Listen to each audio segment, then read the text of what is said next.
Évangile selon Matthieu, chapitre 24. Comme Jésus s'en allait, au sortir du temple, ses disciples s'approchèrent pour lui en faire remarquer les constructions. Mais il leur dit, « Voyez-vous tout cela? Je vous le dis en vérité, il ne restera pas ici pierre sur pierre qui ne soit renversée. » Il s'assit sur la montagne des Oliviers, et les disciples vinrent en particulier lui faire cette question. « Dis-nous quand cela arrivera-t-il, et quel sera le signe de ton avènement et de la fin du monde ?» Jésus leur répondit, « Prenez garde que personne ne vous séduise.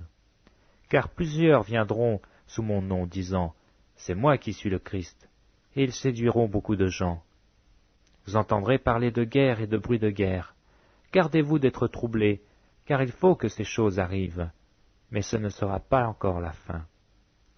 Une nation s'élèvera contre une nation, et un royaume contre un royaume, et il y aura en divers lieux des famines et des tremblements de terre. Tout cela ne sera que le commencement des douleurs. Alors on vous livrera au tourment, et l'on vous fera mourir, et vous serez haïs de toutes les nations à cause de mon nom.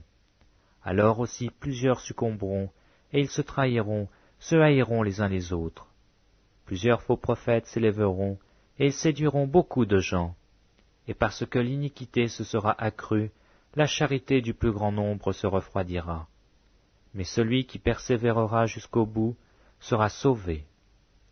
Cette bonne nouvelle du royaume sera prêchée dans le monde entier pour servir de témoignage à toutes les nations.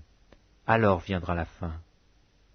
C'est pourquoi, lorsque vous verrez l'abomination de la désolation dont a parlé le prophète Daniel établi en lieu saint, que celui qui lit fasse attention, alors que ceux qui seront en Judée fuient dans les montagnes, que celui qui sera sur le toit ne descende pas pour prendre ce qui est dans sa maison, et que celui qui sera dans les champs ne se retourne pas en arrière pour prendre son manteau. Malheur aux femmes qui seront enceintes et à celles qui allaiteront en ces jours-là. Priez pour que votre fuite n'arrive pas en hiver ni un jour de sabbat, car alors la détresse sera si grande qu'il n'y en a point eu de pareil depuis le commencement du monde jusqu'à présent, et qu'il n'y en aura jamais. Et si ces jours n'étaient abrégés, personne ne serait sauvé, mais à cause des élus, ces jours seront abrégés. Si quelqu'un vous dit alors, « Le Christ est ici » ou « Il est là », ne le croyez pas, car il s'élèvera de faux prophètes et de faux Christ. Ils feront de grands prodiges et des miracles, au point de séduire, s'il était possible, même les élus. Voici, je vous l'ai annoncé d'avance. Si donc on vous dit, « Voici, il est dans le désert », n'y allez pas. Voici, il est dans les chambres, ne le croyez pas. Car comme l'éclair part de l'Orient et se montre jusqu'en Occident, ainsi sera l'avènement du Fils de l'homme. En quelque lieu que soit le cadavre, là s'assembleront les aigles. Aussitôt après ces jours de détresse, le soleil s'obscurcira, la lune ne donnera plus sa lumière, les étoiles tomberont du ciel, et les puissances des cieux seront ébranlées. Alors le signe du Fils de l'homme paraîtra dans le ciel, toutes les tribus de la terre se lamenteront, et elles verront le Fils de l'homme venant sur les nuées du ciel avec puissance et une grande gloire. Il enverra ses anges avec la trompette retentissante, et ils rassembleront ses élus des 4 vents, depuis une extrémité des cieux jusqu'à l'autre. Instruisez-vous par une comparaison tirée du figuier. Dès que ses branches deviennent tendres et que les feuilles poussent, vous connaissez que l'été est proche. De même, quand vous verrez toutes ces choses, sachez que le Fils de l'homme est proche à la porte. Je vous le dis en vérité, cette génération ne passera point que tout cela n'arrive. Le ciel et la terre passeront, mais mes paroles ne passeront point.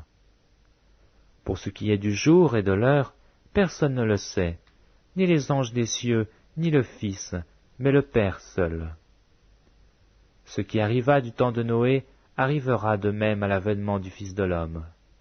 Car dans les jours qui précédèrent le déluge, les hommes mangeaient et buvaient, se mariaient et mariaient leurs enfants, jusqu'au jour où Noé entra dans l'arche, et ils ne se doutèrent de rien, jusqu'à ce que le déluge vînt et les emporta tous.